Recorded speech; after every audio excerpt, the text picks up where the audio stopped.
We had a wonderful day. We did. It was a really good day. So it almost killed me. But it was a really I'm good here to day. talk about it.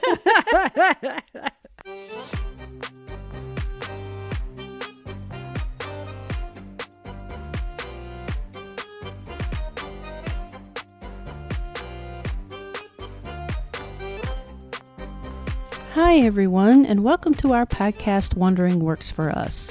We are Shelley and Beth, a married couple living in Portugal and traveling the world. These are our stories. Bon dia, everyone. Welcome back to our podcast, Wandering Works for Us. I'm Shelley. And I'm Beth. And today we're going to go out to the Berlengas Islands. Yes, a gorgeous place. Gorgeous place right off the coast of where we live. Yes. Right off of Peniche. And it was a beautiful day. It was the best day to go, I think. The weather was great. The skies were blue, but it wasn't hot. It was not hot. Well, it was a little hot. We sweated some. A little, but not like it would be in 2 months. And the water was fairly calm, which was nice. Yes, and clear. And the best part about the whole trip? We had our friends with us, Bonnie and Priscilla. Hi, Bonnie and Priscilla. Hi, Bonnie and Priscilla. And we had a wonderful day. We did. It was a really good day. So it almost killed me. But it was a really good day. I'm here to talk about it. So when Bonnie told us she was coming to visit, she asked us all about planning some trips and what to see and where to stay and blah, blah, blah. And she didn't want to stay like in Lisbon and Porto, the two big ones. She wanted to hit some beach towns and kind of just go nice and easy. And so she ended up very close to us, about 10 miles down the road in Atuquia de Balaya, Consolação. 10 kilometers? Well, it's about 10 minutes. Well, maybe 20 minutes. Yeah. Okay. 10 kilometers down the road. Anyway. Yeah, it's close. Close to Peniche anyway. Yeah. And she scheduled this trip to go out to the Berlengas. And at first, I was hesitant to do this trip because we've been out in the Atlantic Ocean on a very small boat. And it was not the greatest experience in the world. Let's describe said small boat. It was a Zodiac rubber boat. It was like a big old rubber, not big, it was a small rubber boat. To me, I would call that almost a dinghy. Almost. Yeah, but a little bigger. Bigger. Well, it had 12 passengers on it. Uh-huh. And we were seated, straddled a bench, I guess, with, people in front of us and behind us. But we were in the back, so we luckily didn't bounce too much against anyone else. Yes. But that was the key, that you're headed out into the ocean in that small boat with very big waves, and it was a bit of a rough ride. A bit? A bit. Because you come out of Peniche Marina to go out to the Berlengas and go out to do other water sport things out there where Super Tubosh is. And those are the same waves that are coming across the same canyon as the giant ones that hit in Nazaré in about October, November, December. Now, granted, the waves aren't that big when we're out there in that big boat. That would just be horrible. Right. But they're big enough that you get out there and you can't see land. Right. That's a little scary. And what happened was we passed Berlengas Island. We passed it. Yeah, we went way past it. We went past it. And so you can see land nowhere. It's like we were in the middle of the ocean in this little boat. Now, what we were doing is we were going to see dolphins.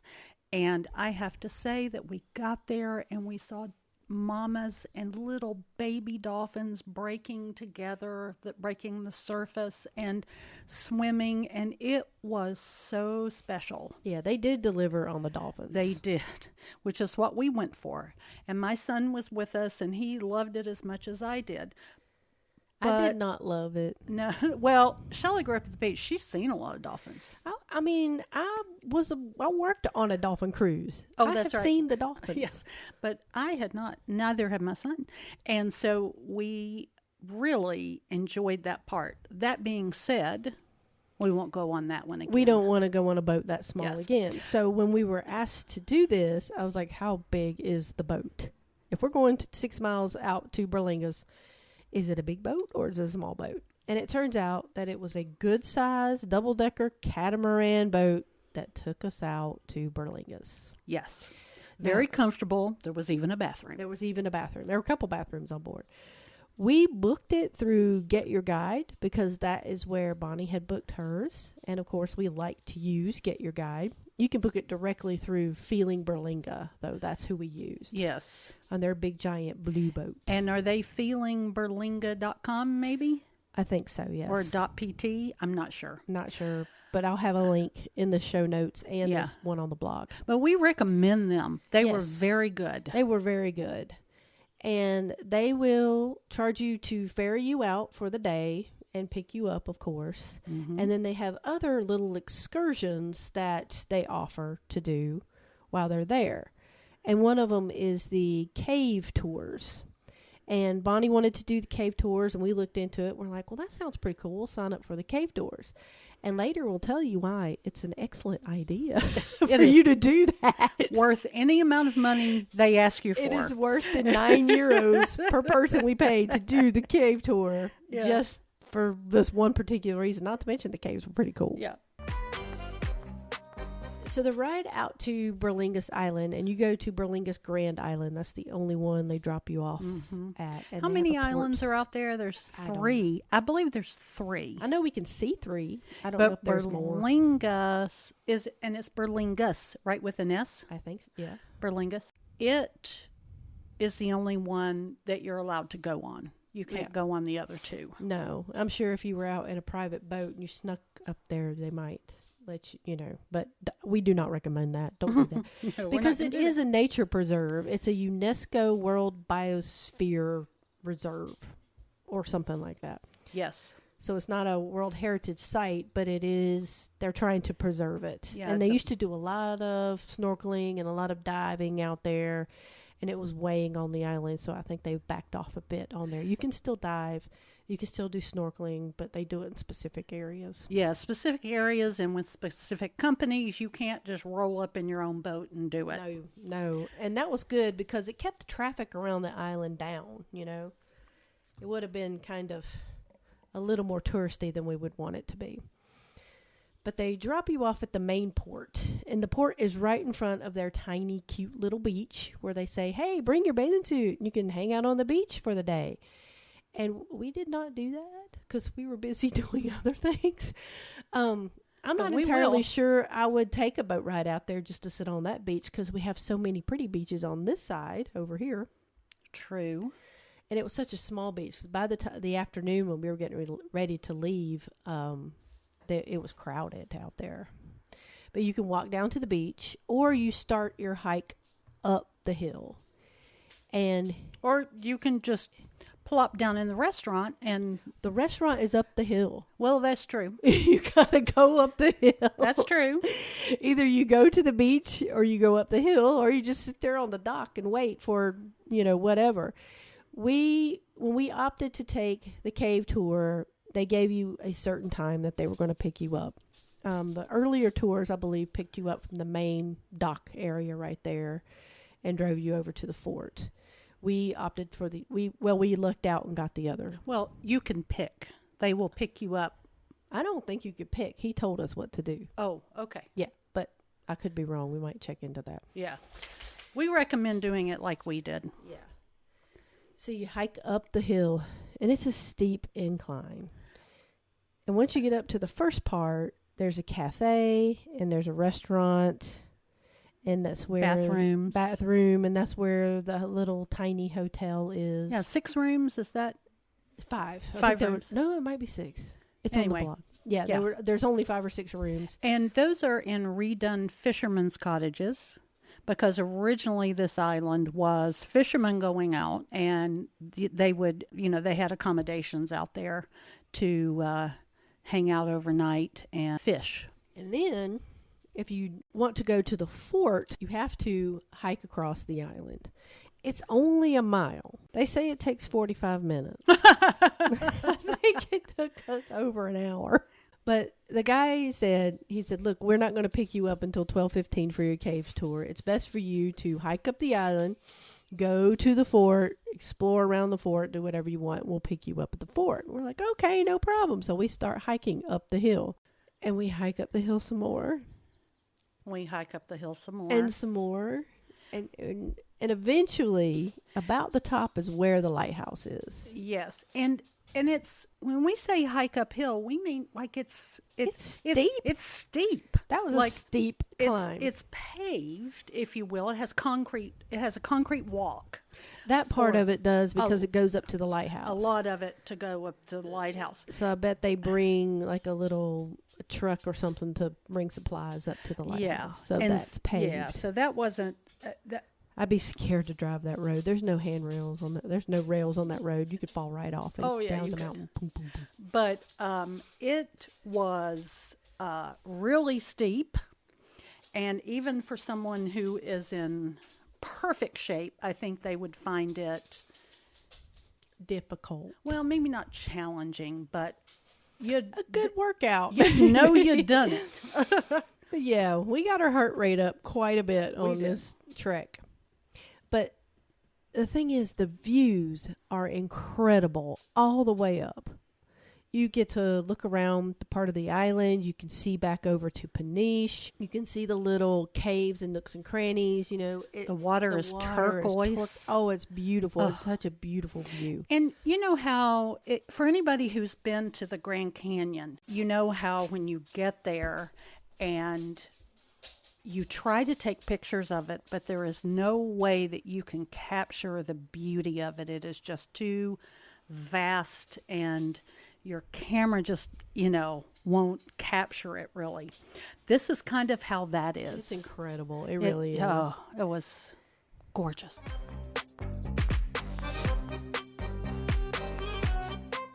And once you get to the lighthouse is closed right now. You can't go visit it. I think somebody does live there. Yes, every week. Every week they do 1 week shifts, and so they go out there, they stay a week, and then they trade off. I don't know if it's 2 people or 10 people that are doing it, but their work is actually at night.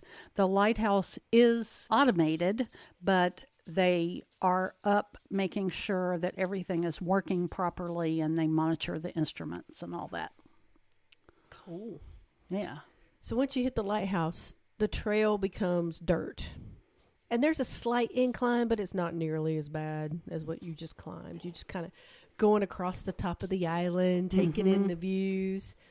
And then it's time to climb back down because the fort is down by the sea. Yes. So instead of just, a simple little trail on the side of the mountain going straight to the fort, nope, you've gone up and now you've got to go down 300 steps to get to it. And let's talk about these steps. I believe that they were built in was it the 1500s? When was the fort built? 1600s. 1600s. Yeah. They are rock and... That's it. Rock. Yeah, and they're not in any way uniform or anything. And, it doesn't sound like a lot. Did you say 300? 300. It doesn't sound like a lot, but there's no handrails. No. I mean, there's no... to pull yourself up or to hang on, or you might fall off the side. Yeah.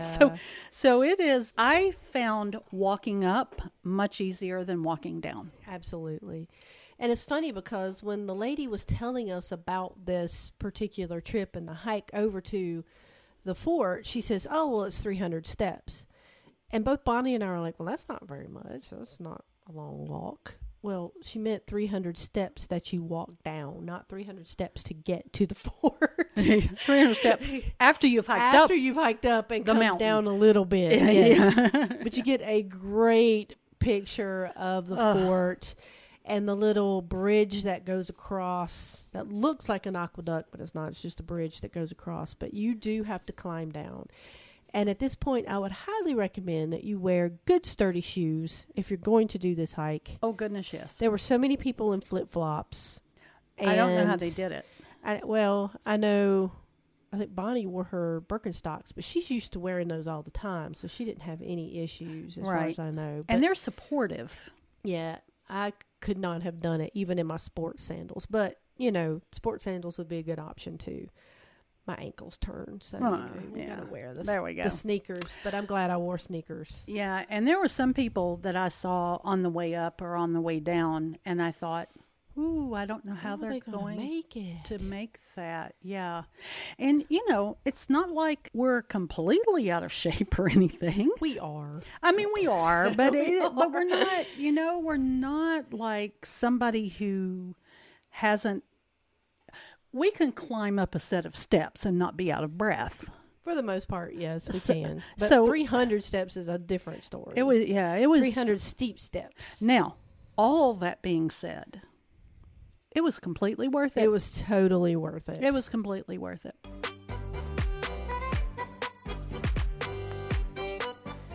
So you get down to the bottom of those steps and cross over this beautiful bridge with the crystal water up under there. And people are swimming in that water and snorkeling around, and people are jumping off the bridge and jumping off the rocks into the water. Yeah, there's no handrail at all there. There's no lifeguard either, so you're on your own. And it's only, 3 feet wide, maybe? Maybe, yeah. Yeah. I mean, it was... we'll put a picture up for you. But it was... if you are... afraid of water or anything like that. I mean, heights, maybe. Yeah. I mean, although it wasn't, what was it? 10 feet high? It might have been, 12 feet high? It could freak you out if you thought about it too much. So, but it's so beautiful right there. Yes. So beautiful. Then you get across the bridge and you think, I have made it. But no.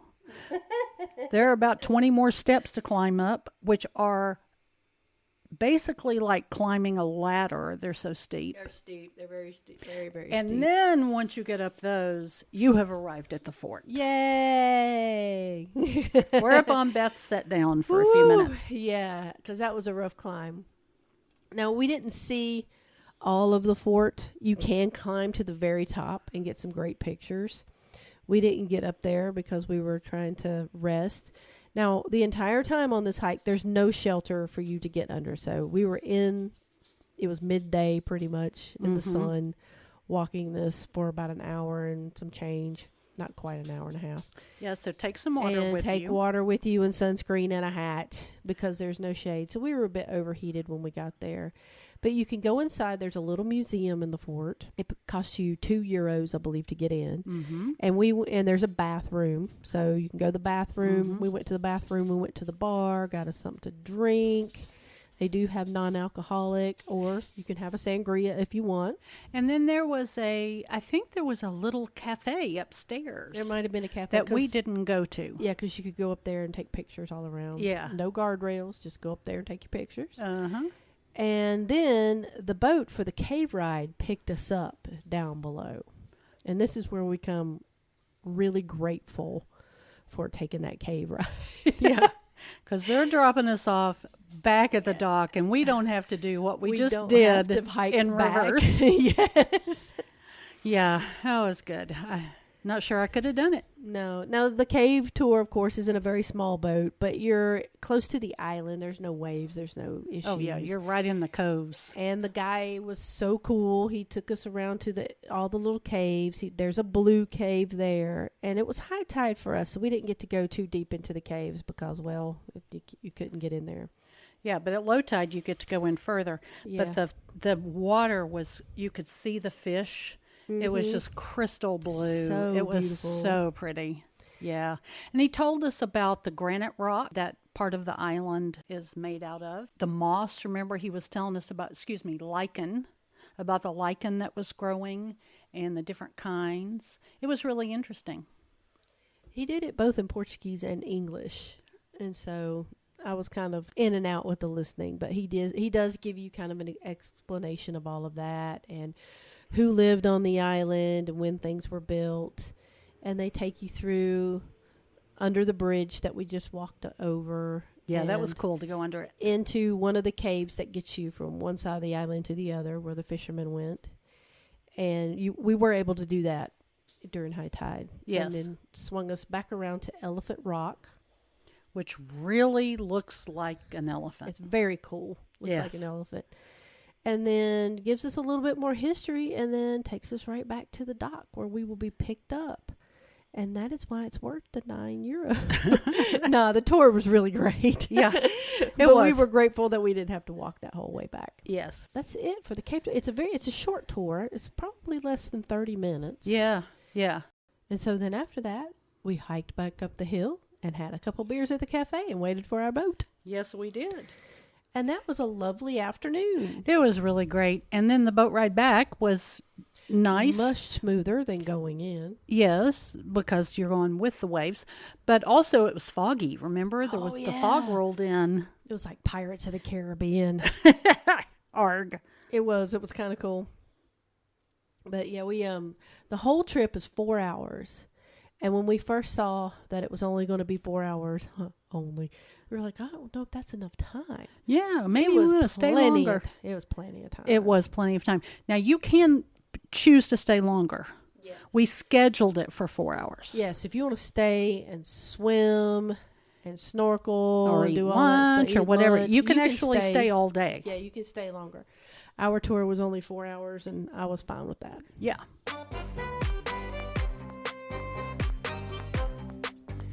But I think that's about it. Is there anything we're leaving out about this trip?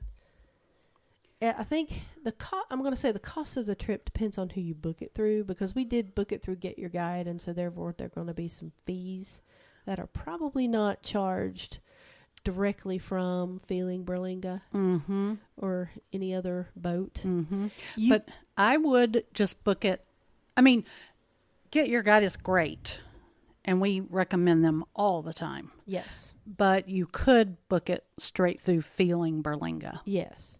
And if you're thinking about doing this as a day trip from Lisbon, it is possible to do. I didn't think it was. I think it'd be a little bit too much. You can do it several ways. There are private trips out there that will pick you up in Lisbon and drive you to Peniche, and also take you to like Opedoche and other surrounding places. And that does include your boat trip out to the island and sometimes snorkeling. Don't plan that. Or you can take the bus all the way into Peniche. It's about an hour ride, and it's a 15-minute walk from the bus station to the marina, but there are Ubers and taxis in town. You can get one to the marina. You just need to make sure that you're showing up to the marina at your specific time. Right. You don't want to miss the boat. Right. Miss the boat.